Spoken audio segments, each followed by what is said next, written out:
Buenos días, vamos a seguir con las clases virtuales. En este caso vamos a ver una clase de trabajo y energía, en particular de cómo se obtiene la expresión de la energía potencial gravitatoria. Es una clase muy cortita, es una demostración matemática básicamente, pero me parece que es muy útil porque tiene que ver con los modelos físicos que adoptamos. Bueno, vamos a empezar. ¿Se acuerdan que habíamos definido a la energía potencial gravitatoria como mg por h? ¿Sí? Es decir, la masa por la gravedad por la altura, y esa altura la medíamos respecto de un cero de energía potencial que habíamos definido. Esto es válido siempre y cuando la fuerza de gravitación sea constante. Ahora vamos a ver un poco más cómo lo podemos generalizar. Supongamos que tenemos un planeta que está por acá, lo voy a marcar en verde. Planeta Tierra, mt, masa terrestre. Y tenemos una masita m, ¿sí? Una masa m cualquiera, que lo que queremos hacer es llevarla desde una posición R1 a R2, ¿correcto? O sea, la masa estaba acá, a una cierta distancia R1 del centro de la Tierra, y la vamos a llevar a una cierta distancia R2, también medida desde el centro de la Tierra. O sea, es algo tan complicado como hacer esto. Vamos a utilizar un sistema radial R para nuestro sistema de referencia. Recordemos además que el módulo de la fuerza de atracción gravitatoria universal es igual a G, la constante de gravitación universal, por el producto de las dos masas, la masa de la Tierra y la masita m, dividido la distancia al cuadrado. Esto lo vimos en clases anteriores. Bueno, planteemos cuál sería el trabajo que tenemos que hacer para llevar esa masa de 1 a 2, o mejor dicho de otra manera, cuál es el trabajo que realiza la fuerza F de atracción gravitatoria universal cuando vamos de R1 a R2. Para eso partamos de la definición de trabajo, la integral de F producto escalar diferencial R.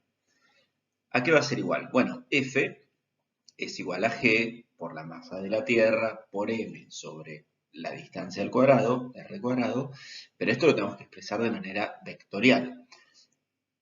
Y esa fuerza, cuyo módulo es lo que ya vimos, está en dirección de menos r, apunta hacia el centro, ¿correcto? Y al diferencial de r, vector, lo vamos a escribir como el módulo del diferencial, o la coordenada, por el r versor. ¿Correcto? Es una manera de escribir al vector.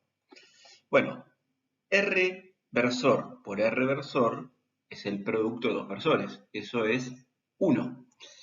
Pero fíjense que acá hay un menos, y ese menos es el que va a aparecer acá. Ahora, G es la constante de gravitación universal. Es constante.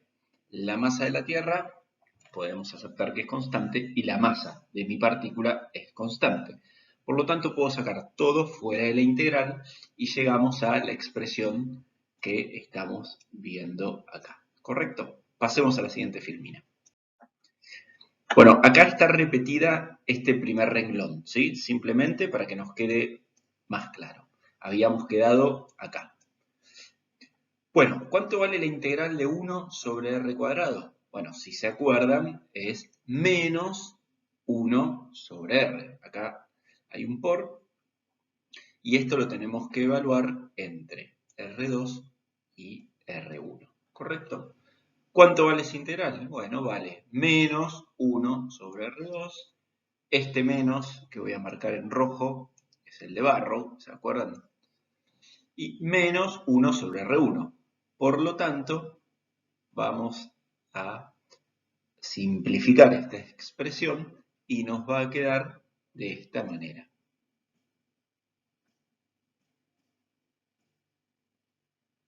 G por la masa terrestre, por la masa del cuerpito, por 1 sobre R2 menos 1 sobre R1. Fíjense qué importante. Solamente depende el trabajo de la fuerza de atracción gravitatoria, solamente depende de R2 y de R1, es decir, de la posición inicial y final, y no depende de la trayectoria. ¿Esto qué significa? En el dibujo que vimos antes, yo lo moví a través de R, del eje R, pero perfectamente podría haberlo hecho a través de cualquier otra curva y siempre que la posición inicial y la final sean R1 y R2 respectivamente, el trabajo va a ser el que vemos entre los corchetes verdes, es decir, acá. ¿Esto por qué es importante? Porque ya vimos antes que cuando el trabajo de una fuerza solo dependía de la posición final e inicial, significaba que esa fuerza era una fuerza conservativa. Pasemos a la siguiente filmina. En la superficie terrestre, vamos a realizar una aproximación de primer orden. Fíjense, R1 es el radio terrestre, ¿sí? Parto de acá. Y supongamos que ahora levanto mi partícula, levanto mi cuerpo de masa m, una cierta altura h, hasta llevarla a R2. Bueno, R1, como ya dije, es el radio terrestre, y R2 va a ser el radio terrestre más la altura h, que yo levanté, ¿correcto? Calculemos o evaluemos cuánto vale el trabajo con estas condiciones. Bueno, vale G por la masa terrestre, por la masa del cuerpo, y en vez de poner R2 pongo RT más H, y en vez de poner R1 pongo RT. Además, lo que voy a hacer es multiplicar y dividir, ya van a ver por qué, por el radio terrestre al cuadrado. Total, no estoy afectando absolutamente en nada. Si se acuerdan de la fuerza de atracción gravitatoria universal, habrán visto que G por mt dividido RT, el radio terrestre, al cuadrado, no es ni más ni menos que G, es decir, la aceleración G de la gravedad.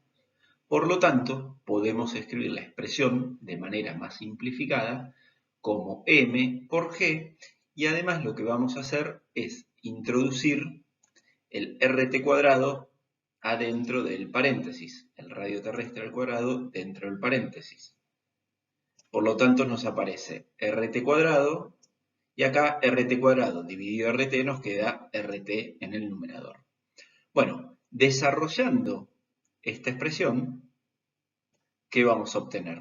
Sacamos factor común RT más H y nos aparece RT cuadrado menos RT más H por RT, lo que nos termina dando RT cuadrado menos RT cuadrado menos RT por H, es decir, esto y esto se cancelan, y llegamos a esta expresión, menos RT por H dividido RT más H.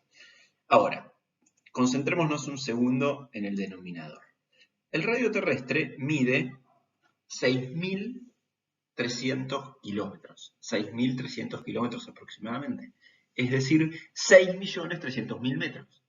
Supongamos que levantamos un cuerpo, una altura de 10, 20, 100 metros, 1.000 metros. Bueno, sigue siendo despreciable esa altura frente al radio terrestre. Por lo tanto, lo que podemos hacer es decir que RT más H es aproximadamente igual a RT. Si eso ocurre, podemos cancelar RT con RT y nos va a resultar que el trabajo de la fuerza gravitatoria es igual a menos mg por h. Por lo tanto, el valor de la energía potencial gravitatoria, ¿se acuerdan que era menos el trabajo? Por lo tanto, va a ser mg por h. ¿Esto qué significa? Significa que es correcto utilizar la expresión mgh en alturas medidas desde la superficie terrestre en las cuales se cumpla la condición de que esa altura es despreciable frente al radio terrestre. No hay un límite determinado. Esto lo tenemos que decir nosotros como ingenieros. Obviamente, si hago un edificio de 100 pisos, no me afecta en lo más mínimo. Ahora, si lanzo un satélite que va a la Luna, bueno, ahí claramente no puedo hacer la aproximación lineal de primer orden, ¿correcto? Bueno, esto es una simple demostración de por qué se puede usar como primera aproximación MGH para el valor de la energía potencial gravitatoria.